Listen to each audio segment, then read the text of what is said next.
open up a restaurant. Here's some things you may want to consider before you do. It's going to cost you a lot of money and a lot of headaches. Let me save you the trouble.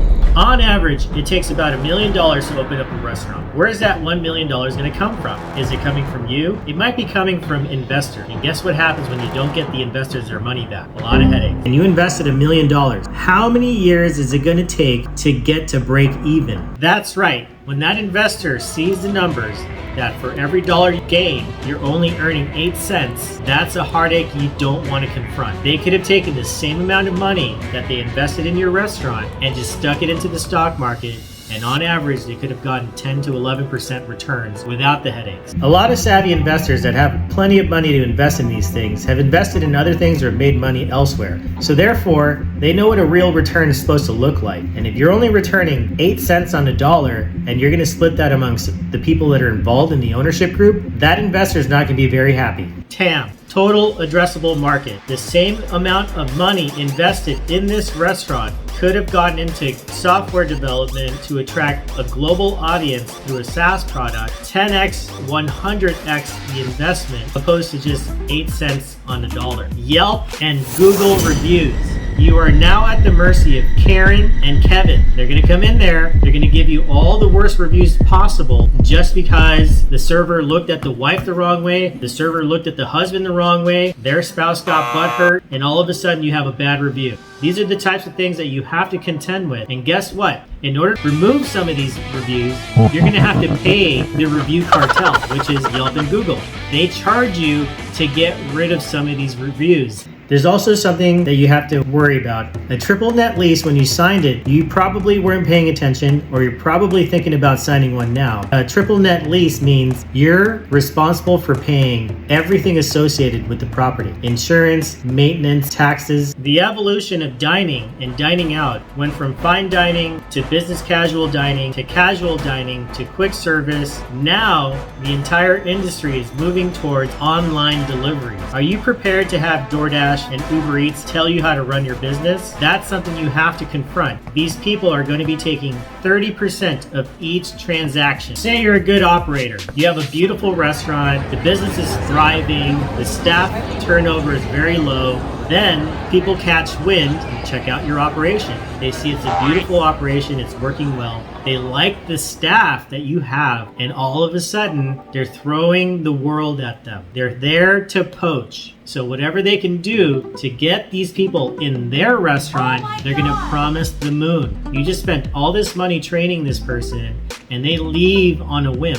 It applies to restaurant managers, bartenders, and servers all the time. A lot of the people that you're going to be staffing have options online to earn an income. They don't have to come to your restaurant, clean toilets or anything like that. They just can stay home, do social media, drop ship, and not even worry about a restaurant. If you think you're going to staff these people in your restaurant and you're going to have high productivity, you're in for a rude awakening. Wrongful termination. You can get rid of someone and they may feel a certain type of way, and guess what? You will start getting all kinds of notices from the courthouse. You think you didn't do anything wrong, but you still have to show up and you still have to protect yourself. What do you have to do to protect yourself? You got to pay for it. This is the worst part of any restaurant because it's so common, it's so easy. You're gonna have intellectual property theft. Sometimes you hire a chef, they learn all the nuances of your restaurant. You hire a manager, they leave with all that knowledge, all your proprietary information. Another bit of internal theft happens when a worker somehow slipped through, they cased the joint, they figured out where all the vulnerabilities, and sure enough, a month or two down the road, they break into your restaurant, steal everything they can, and all you're left to do is sort out the headaches and file an insurance claim. Usually when you're thinking about restaurants and your staff,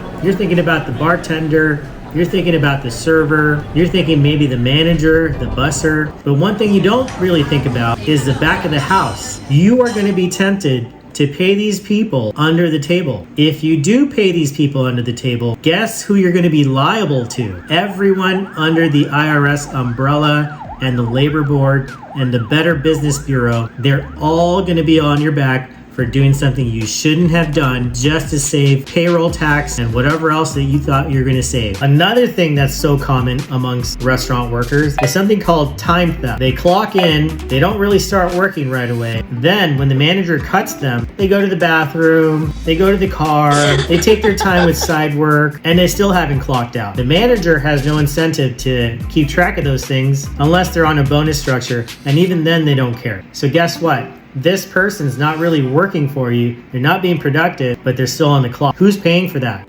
If you made it this far, thank you. If you're married and you open a restaurant, good luck. If you're in a serious relationship, good luck. It's very hard to maintain these relationships if you work at a restaurant because you're going to be there all the time. Unless they come in to visit, which isn't very convenient because you can't pay attention to your significant other when you're having to worry about the restaurant. And guess what? This trickles down into your family. Your family's now in jeopardy because you never get to see them either. So here you are working 50, 60-hour weeks, sometimes 70, because you're working 7 days a week, 10-hour shifts, and you don't get to see your family. And when you go home, you're too tired. Thank you. If you'd like to see the next video, click right here.